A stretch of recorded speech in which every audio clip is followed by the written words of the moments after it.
ಸುಚೇಂದ್ರ ಅವ್ರು ಏನೇ ಮಾಡಿದ್ರು ನಿನಗೆ? ಪ್ರಾಣ ಹೋಗೋ ತರ ಇಷ್ಟಪಡೋದೇ ತಪ್ಪ ಗಂಡ್ಮಕ್ಳು? ತಪ್ಪಲ್ಲ. ಪ್ರೀತಿ ಪ್ರೇಮ ನಮ್ ದೃಷ್ಟಿಯಲ್ಲಿ ಸರಿ ಅನ್ಕೊಂಡ್ರೆ ಮನೆಯವ್ರ ದೃಷ್ಟಿಯಲ್ಲಿ ತಪ್ಪು. ಮನೆನೇ ಮುರ್ಬಿದ್ದಾಗ ನಾವ್ ಸಂತೋಷವಾಗಿರಕ್ಕಾಗಲ್ಲ ಅಲ್ವಾ? ಒಂದು ಮಾತು ಹೇಳ್ಬೋದಾಗಿತ್ತಲ್ವಾ, ಸುಚೇಂದ್ರ ಅಂದ್ರೆ ನನಗಿಷ್ಟ ಅಂತ. ಅಷ್ಟು ಸಾಕಾಗಿತ್ತು ನನಗೆ. ಮದುವೆ ಆಗದೆ ಹೋಗಿದ್ದಿದ್ರು ಪರವಾಗಿರ್ಲಿಲ್ಲ. ನೀನ್ ನನ್ನನ್ನು ಇಷ್ಟಪಡ್ತಿದ್ಯೋ ಅನ್ನೋ ಖುಷಿನಲ್ಲೇ ಜೀವನ ಕಳೆದ್ಬಿಡ್ತಾ ಇದ್ದೆ ನಾನು. ನನಗೆ ಹರಕೆ ತೀರ್ಸು. ಬಿಡು, ಜೀವನನೇ ನೀನು ಅಂದ್ಕೊಂಡಿದ್ನಲ್ಲೇ. ತಲ್ಕೆಟ್ಟಿದೇನ್ರಿ ನಿಮ್ಗೆ?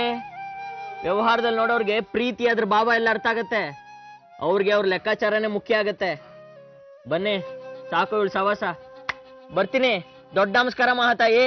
ನೀವು ಭಕ್ತಿಯಿಂದ ಮಾತಾಡೋ ಹಾಗೆ ನಿಮ್ಮ ಶಿಷ್ಯರು ನಿಮ್ ಬಗ್ಗೆ ಮಾತಾಡೋದು ಯಾವಾಗ? ಅಂದ್ರೆ ಎಷ್ಟು ವರ್ಷದಿಂದ ಇದೀರಿ ಇಲ್ಲಿ? 15 ವರ್ಷದಿಂದ. ಸಾಕು. 15 ವರ್ಷ ಶಿಷ್ಯನಾಗಿದ್ದು ಜಗದ್ಗುರುಗಳಾಗಿ ಖ್ಯಾತಿಗೆ ಬನ್ನಿ. ನಂಬೋದ್ರುಗಳು ಖ್ಯಾತಿನಲ್ಲಿ ಮೆರಿತಾ ಇಲ್ವಾ? 3 ತಿಂಗಳಿಗೆ 5 ಲಕ್ಷ ರೂಪಾಯಿ ಅಂದ್ರೆ ವರ್ಷಕ್ಕೆ 20 ಲಕ್ಷ. ಒಬ್ಬರಿಂದ 100 ಜನಕ್ಕೆ ಅಂದ್ರೆ ಲೆಕ್ಕ ಹಾಕಿ.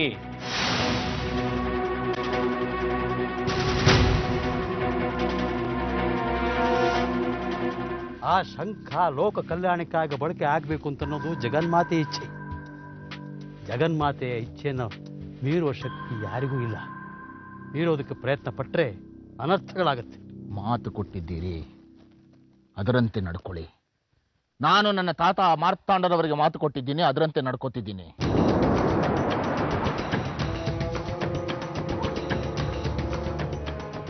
ಆ ಶಂಖ ಪಡೆಯೋದಕ್ಕೆ ಹೋಗಿ ನಿನಗೇನಾದರೂ ಆದರೆ ಅದು ನನ್ನ ಸಂಕಟ.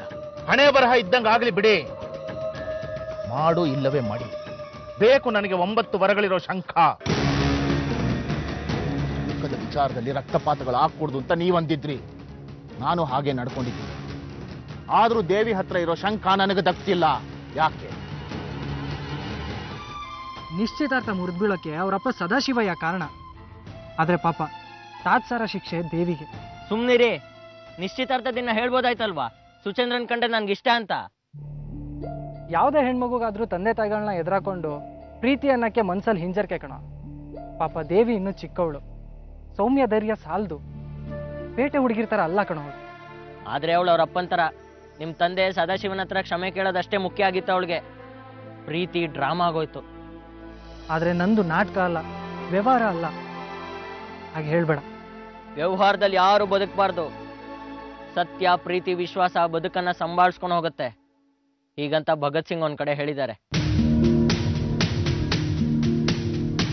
ಅವನಿಗೆ ನೀನ್ ಬೇಡವಾದ್ಮೇಲೆ ನೀನ್ ಯಾಕೆ ಅವನ ಹತ್ರ ಆಗಕ್ ಹೋಗಿ ನೋವು ಅನ್ಭವಿಸ್ತಾ ಇದೀಯಾ? ನಾನು ಏನ್ ತಪ್ಪು ಮಾಡಿದೆ ಅಂತ ಅವನ್ನ ನನ್ನ ದೂರ ಮಾಡ್ತಿದ್ದಾನೆ. ಇಲ್ಲಿ ಯಾರು ಏನೂ ಮಾಡ್ತಿಲ್ಲ.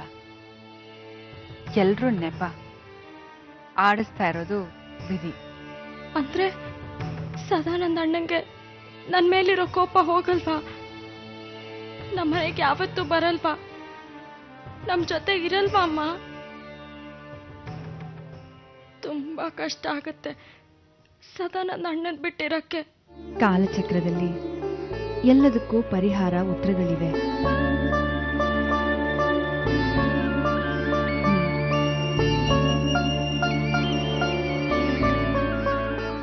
ಕನಸು ಬಿದ್ದಿತ್ತಲ್ವಾ ಕೇಶವನಾಥ ನಿನಗೆ? ಶಂಖ ಬಂದು ನಿನ್ನ ಕೈಗೆ ಸೇರಿದ ಹಾಗೆ, ಆಮೇಲೆ ಆ ಶಂಖ ಸಿಡಿದು ಮಾಯವಾದ ಹಾಗೆ. ಅದಕ್ಕೆ ನಾನು ಇಲ್ಲಿಗೆ ಬಂದಿದ್ದು. ಅದರ ಅರ್ಥ ಶಂಖ ನಿನ್ನ ಕೈಗೆ ಬಂದು ಸೇರುತ್ತೆ,